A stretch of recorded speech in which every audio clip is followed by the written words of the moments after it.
ball inside, just take it strong to the hoop, be dominant in the lane. Well, the defense has been very slow to adjust. I mean, that's 10 straight points now inside. Now here's Griffin. An outstanding game against New York. Maybe could have tried for a more memorable dunk than that. And we know he's capable of those memorable dunks. But, you know, they've got a nice lead. Don't take any chances. The simple one-hander is just fine. And Doris Burke has something for us. Hey, Doris. Well, Kevin, we all know that Lance Stephenson is fearless, and as far as he's concerned, that's a product of his Brooklyn upbringing. He said players there have a, quote, feeling that nobody can stop them on the floor. Former teammate Paul George said of it, that's Lance. He's a New York player. They play with that kind of confidence. Guys? Thanks, Doris. That confidence has certainly served him well. I don't know what's happening to their defense. I mean, they don't have any effort, any purpose. And it's really costing them. I mean, the last 5 baskets at that end have been on very easy looks. And stolen by Richardson. And here we go. Richardson heads to the hoop. What an aggressive finish on the break. That's as easy a 2 points as you could ask for. Miller with the ball. He's got 22. There's the pass to Jordan. He dishes it to Johnson. There's Crawford with the 3. And a great assist by Miller as that one goes in. They're getting a bunch of their points outside of the paint. 3 of their last 5 buckets are from three-point range. But the defense isn't making them earn it. I mean, those shots have just come on easy, open looks. Here is Miller after the made shot from Joel Embiid. Shots good by Miller. They're showing some kind of a killer instinct this quarter, trying to stretch this lead out. In the corner, it's Richardson. They double him with Jordan. Now the feed to Embiid. Count that one. Embiid's got 8 points in the quarter. And they're beginning to fall apart a little bit defensively, especially inside. Well, that's 4 straight buckets now at the rim. Good. And the Clippers lead by 10. Boy, they keep hammering away at them inside, forcing that ball into the paint. Smash mouth basketball. Yeah, it's a strategy that has served them well in this opening half, Clark. Nicely done. They just continue to dominate inside. That's 10 points in a row in the lane. It's now purely, here it comes. See if you can stop it. This is the 2K leaderboard with a rundown of the NBA's top defenders down low. The league's leaders in rejections this month. DeAndre Jordan, 3rd. I'll tell you what, as the month has unfolded, this guy's defense on the interior has just gotten better and better.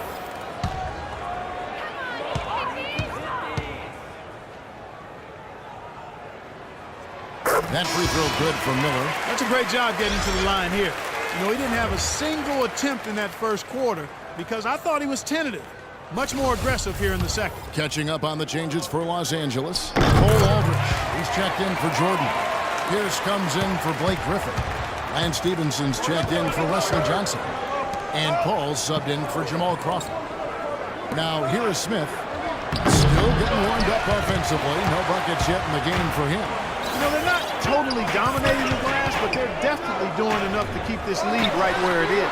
Well, if you're doing enough good things and you're maintaining at least a slight edge on the boards, you're usually going to be in pretty good shape. And so here is Philadelphia. Clippers able to drain the three.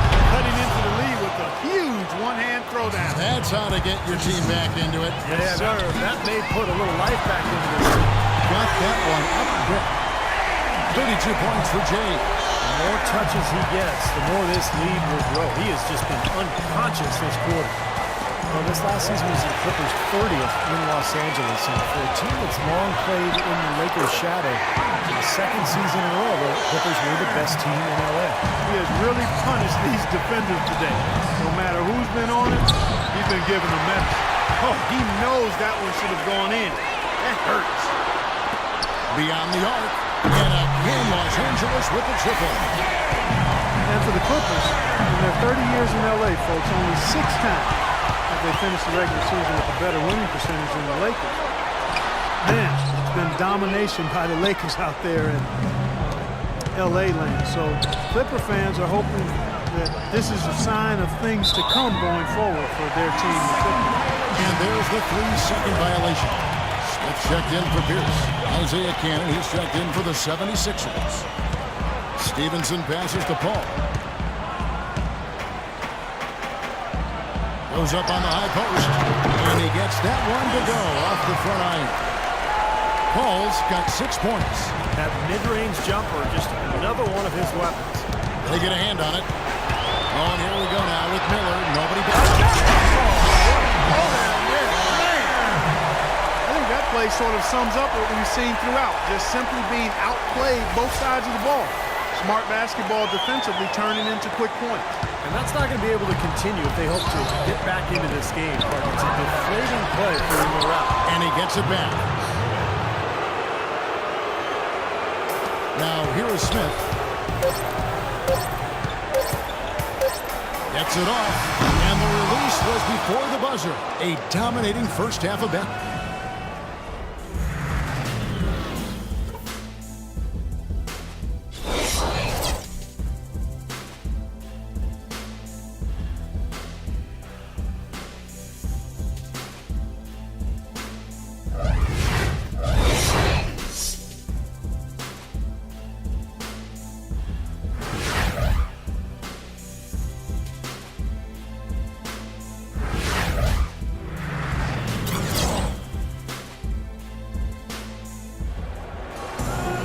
Welcome back, everybody. Third quarter just about to get going here in what has been so far a runaway game.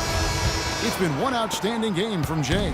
He is a dynamic scorer, guys. That much we know. And I'll tell you what, his talent was on full display there in the first half. Steve, he is a hard man to keep down, and so far, they've been unable to do it. Blake Griffin down low and DeAndre Jordan. Ball out there with Miller. And it's Johnson in at the small forward position. That's the foul to begin the second half for Doc Rivers. Boy, they look helpless defensively. And Philadelphia has possession. They come into this having outplayed Phoenix the last game. And you know what was most impressive? They wasted very few possessions in that game. They ran their offense close to perfection. That's what we call a mute button game in front of a hostile crowd. They never let the fans get into it. Had them on their hands the whole time. Now, here is Miller. They lead by the biggest Down that time. Putting on a show for these people. I cannot believe he pulled that one out in the course of an actual game. Are you kidding me? Oh, man. Might as well flaunt it if you've got it, Clark. DeAndre Jordan alongside Blake Griffin, maybe the best game dunker in the league. He has the ability to make spectacular plays every time he gets near the rim. They are wreaking havoc on him with the three-point shot here. Lazy perimeter defense, Clark. You got to take the shooter's airspace away from him. And Doris Burke has a report for us from the sideline. Thank you, Kevin. Doc Rivers trying to help this Clippers team to the mountaintop. And Chris Paul said, I've never had a coach that wants to win as bad as I do until Rivers. Rivers said, I'm just here to try to win. I always tell our players there's no guarantee to it. You have to be willing to get your hearts broken. Gentlemen. He's getting him to lay it all on the line. Doris, thank you. Embiid kicks to Roten. Robinson drives in, sinks that one from the post. Robinson's got his third bucket of the night. Intelligent passing there to make that move possible. A chance here, Kevin, to take a look at the 76ers and how they rank in the NBA right now. 4th in block, 7th in rebounding. And as for three-point shooting as a team, a little bit to be desired here. They're top 20 in the league. They can certainly do better and strive to do better there. This is a team, Clark, and you talked about the shot blocking. This is a team that really has become a defensive-minded group. They rotate well, they cover up for one another, and when somebody does get to the rim, it seems like they've got a lot of guys coming over from the weak side to protect the rim. Well, we've seen that more than a few times, an easy bucket in the lane. Yeah, the interior defense simply has been locked. That's not as easy as he made it look, guys. You've got to have some skills to pull that baby off. Well, he's got plenty of those skills necessary, partner. Man. You know it. The guy can climb the ladder, can't he? And Chris Paul picks up the foul. That is his first foul of the game. And the Clippers making a change here. Crawford's checked in. Up top, Griffin. 18 points for him. Paul kicks to Griffin. That one is hammered home. Boy, the kind of moments you love to see. Excellent defense, leading to a dunk at the other end. Clark, you got to marvel at the transition game when they've got it clicking. It's really explosive. High octane for sure. And turning defensive pressure into offensive opportunities, that's what it's all about. Someone has to be willing to throw themselves in there, contest the layup. And he gets it to go. He is remarkably hot this quarter. He has yet to miss a shot. Here's Robinson. And out of bounds as Los Angeles gains possession. And you talk about huge single-game scoring performances like we're watching here tonight. Going back, only one player, think of this, only one player in NBA history to go triple digits. And that's the Big Dipper, Wilt Chamberlain, on March 2nd, 1962. Yeah, 100 points. I mean, one of those records that stood a long time, and perhaps no player has so single-handedly dominated the game the way Wilt did. It's stolen by Johnson. Paul dishes to Johnson. Dunk to finish it off. Beauty. Solid work right there, and again, the field goal percentages. Look at the discrepancy between these two teams in the second half. Well, you're right. We've got one team moving crisply to get good shots and the other team just a bit stagnant. Roden kicks to Robinson. Foul call that time on the way up. That'll give him 2 chances at the free throw line here. And a look at how the offensive approach has been going here so far for the Clippers. These long-range shots look like layups out there, guys. Something that's also benefited them tonight are the turnovers they've forced and the points that have come along with those forced turnovers. There's Crawford with the 3. And another 3 for the Clippers. Very well done. He is a confident, dynamic scorer. Griffin on the double team. Here's Robinson. Another shot. Rebound by the Clippers. They are coming into this having notched a win against the Knicks in their last game. I thought the way they attacked the rim and got into the paint was phenomenal.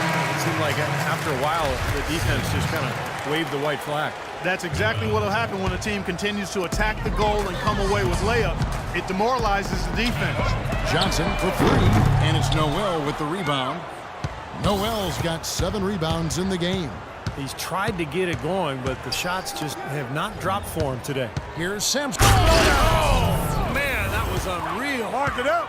Here he comes, and there he goes. Look at him punish that rack. You know, the guys on the bench are going crazy right now at the sight of that jam. Here's Johnson, and there's the whistle. Fouled hard on the shot. He'll go to the line. Easy call there. No question about that one. You could hear the impact from where I am. The Clippers have been good at the free throw line in this one, 7 of 8. That's checked in for Philadelphia. And both free throws good for Johnson. For Philadelphia, they've gone a solid 6 of 11 when shooting here in the third quarter.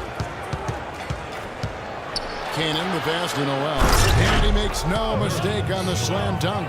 And that's how you exploit a gap in the D, I guess. Huh? Yes, sir. No soft finish there. Major power. And he knows an opportunity for the highlight reel when he sees one. That's been a great day for him. And if you remember, he gave them a huge performance their last time out as well. Cannon kicks to Smith. And the layup is good. Smith's got his first points of the night. Heads up play there, guys, on the assist and the finish. Johnson goes in, and that is good. Well, there you go. If you're going to continue to give up open jump shots, you're not going to get back into this game. Well, you know, Chris Paul has such an intelligence for the game. High IQ, and he's extremely competitive. He looks for every advantage he can get, whether it's 2-for-1s or looking to sell a call to the officials. He always appears to be driven to find that edge. And there was a study using the new motion tracking camera, Steve, that I know that you're interested in, to look at every action on the court, every action, and it determined that the league's most impactful player, none other than Chris Paul. Well, did we really need the cameras to figure that out? Exactly. Yeah. I think we've all been able to tell that Chris Paul has been one of the most efficient players in the NBA for years. He's always at the controls for his team. So poised, an incredible decision maker. It just figures out, whatever needs to be done to win the game. With the fadeaway, and he gets it to go. And it's now 26 points for Blake Griffin. His stroke has been dead on. Inside, outside, wherever. The shot's just falling for him. The shot's good from Sims. They've got to continue to put pressure on the defense by probing inside. That's what's really working for them. And when you're doing the job they are inside, it takes pressure off the perimeter guy.